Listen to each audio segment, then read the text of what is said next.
Republic of Guinea is a country located on the West African coast, and we are quite famous for different cultural heritage, especially when it comes to woodworking. So you have here, for example, a very famous symbol of Guinea. It's called the Nimba. The Nimba is a fertility goddess from the Baga people, which are a people who are native to Guinea and who live just on the coastline. The reason why we decided to bring a Nimba, it's not only the symbol for our country, but it's also a statue that brings fertility, happiness, good health, good luck to people. So we invite all the visitors to come here and to also sit on this magnificent throne that was also made in Guinea, to just sit on the throne of prosperity and to make a wish. And hopefully the wishes do come true. So we have, for example, here this section where we showcase some art, and it's really the prime example about how humans and nature have lived together and how it has given birth to wonderful art. So you have, for example, here Yombo Fissa, which is also a Baga deity, which is what you would call in some other African countries Mami Wata, also what you would call in some Western countries a mermaid. So it's a woman that's half fish, half woman, and she protects the ocean. There is this legend saying that she protects the ocean, so if people pollute the ocean, then she curses them. So from back then, you can already see how from centuries ago, there was always this idea of how do we live in harmony with the nature. So that's something that was taught to children very early on through these sculptures, to teach them better practices and to live in better harmony with their nature. Here you also have some other Baga deities that are represented here. For example, this is the Tonkongba.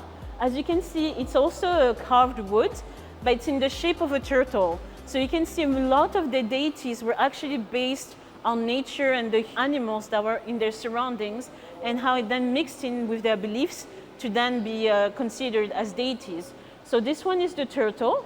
You also have here the banda, which is also a mask. It was inspired by a mix between a crocodile and an antelope. This is why it has the horns. And the last one that you have here, it's also inspired by a snake, so we call it the Baga snake.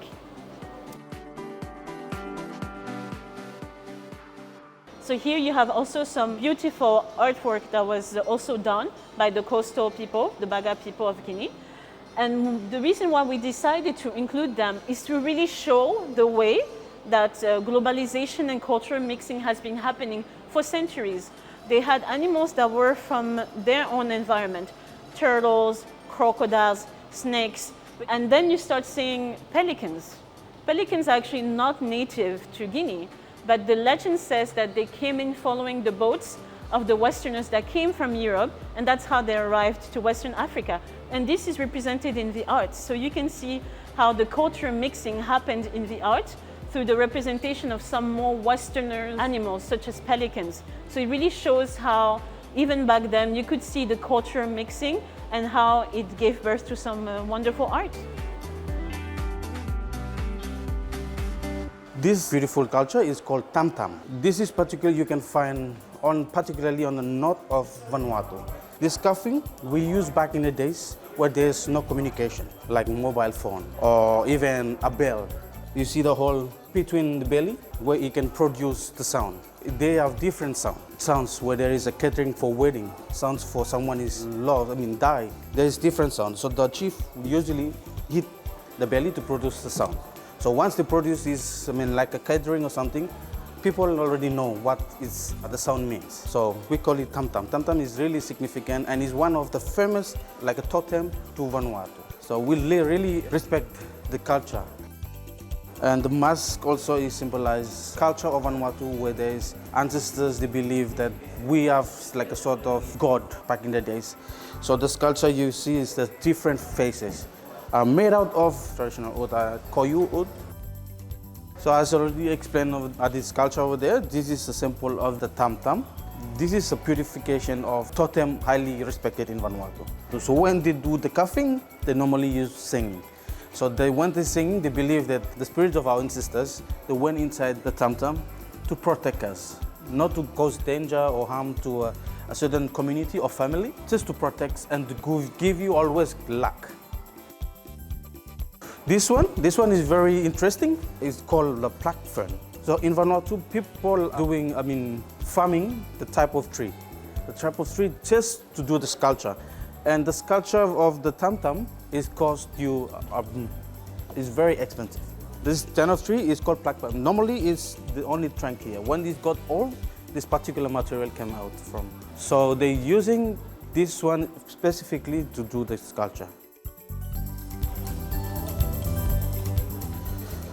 So this particular carving is different than another one. Why they have different heads is because they follow the bloodline for our high-ranking chief. So this is the ancestors, first paramount chief. This one is another paramount chief, which is the son of the first one. And this one is a generation of this one. And this one is a generation of this one. So that's how they do the carving, yes. So that's why they do the carving of different heads of tam-tam. So they are very strong. They can last for many years. It's not only the trunk, but the inner part of the trunk, the strongest part of our tree, they're doing the sculpture out of it. So you can see this tree will be last like 30 years now from now. So this is the main, I think the main signification of this beauty here. These guys are called a bride price ceremony. These guys are from province of the Solomons, which is called Malaita province. So what you've got is you've got the bride there looking pretty. She's got her young coconut shoot there, which depicts that this family is going to grow as the coconut does. This is the groom. He's got some of the shell money, which is paid similarly like a dowry to the bride's family. It is not purchasing the bride. It is more like you're compensating the tribe for the removal of such a helpful member of the tribe. And that's just a smaller version of them. Now, one of the most famous features of the Solomons is this guy here. He's called a muzu muzu, made out of Solomon Islands queen ebony. That wood is only found in the Solomon Islands.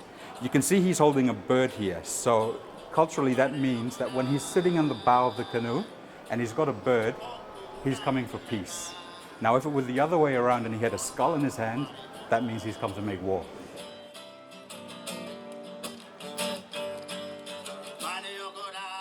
So this handsome young man over here is a non-initiated member of the Makirulau province.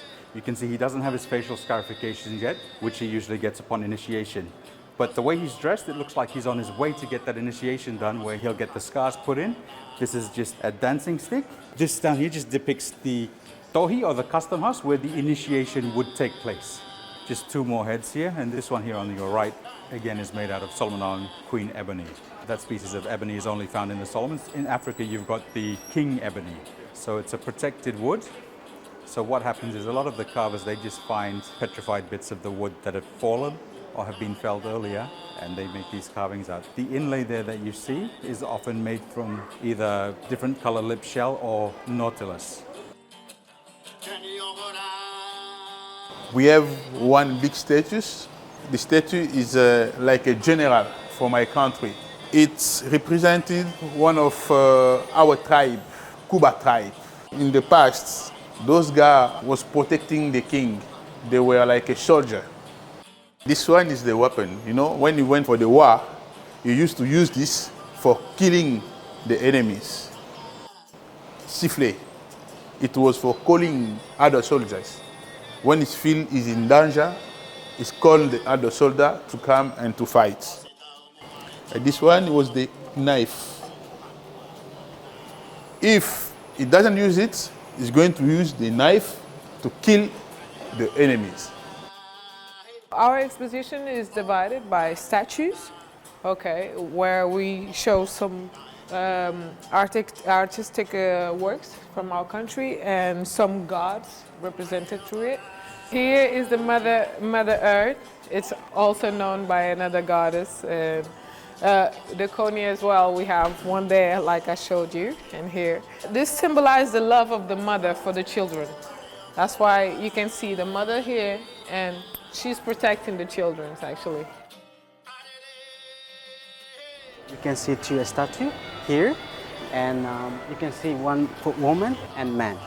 So it's remained as our ancestor that 500 years ago their life looks like. So it's made from the local wood. This is a representation of tribes in Namibia. So this kind of depicts the Ovahimba people. the woman and the man. And of course, this is made from the Rhodesian teak wood. So Namibia is not the really forest area. Like I said earlier, it's a very pristine, dry area. So it takes, long time for everything to grow. So we try to make use of what we have to represent. And as we go along, you will see that there's not a lot that we make from the wood, from the forest resources. Where we have like different masks. This is like a man mask. We have like women, different sizes, and different kinds of designs and stuff. This mask is used for decoration, and it's made in wood called maraski, wood made in Rwanda. So what I meant by doing this mask is like men and women, they have equal status. Then we have different kinds of masks. We have the mask that is a tribal mask, and it used to be used as passports in Liberia.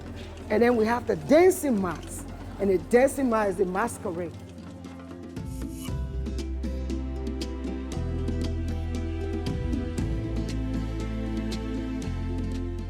Woods in Papua New Guinea, it's very important.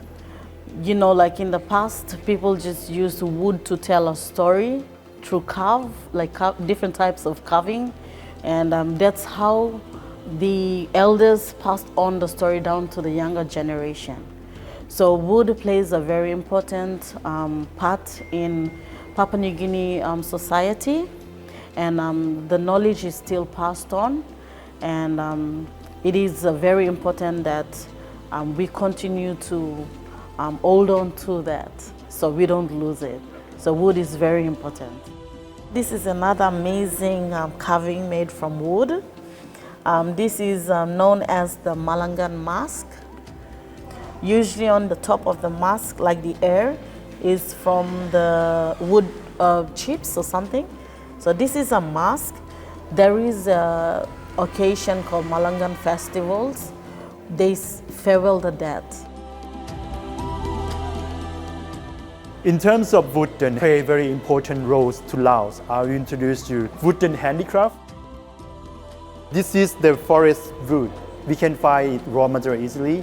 They just bring sometimes unused wooden, but then they make art like this. They don't necessarily to cut the wood timber to make it. They just find some pieces somewhere else in the forest and then they make it.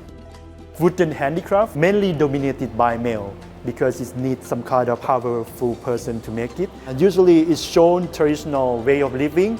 For example, like giving an arm to monk in the morning, and the elephants, and then the temple. Different patterns have different story to tell. For example, like this lady, they are producing rice.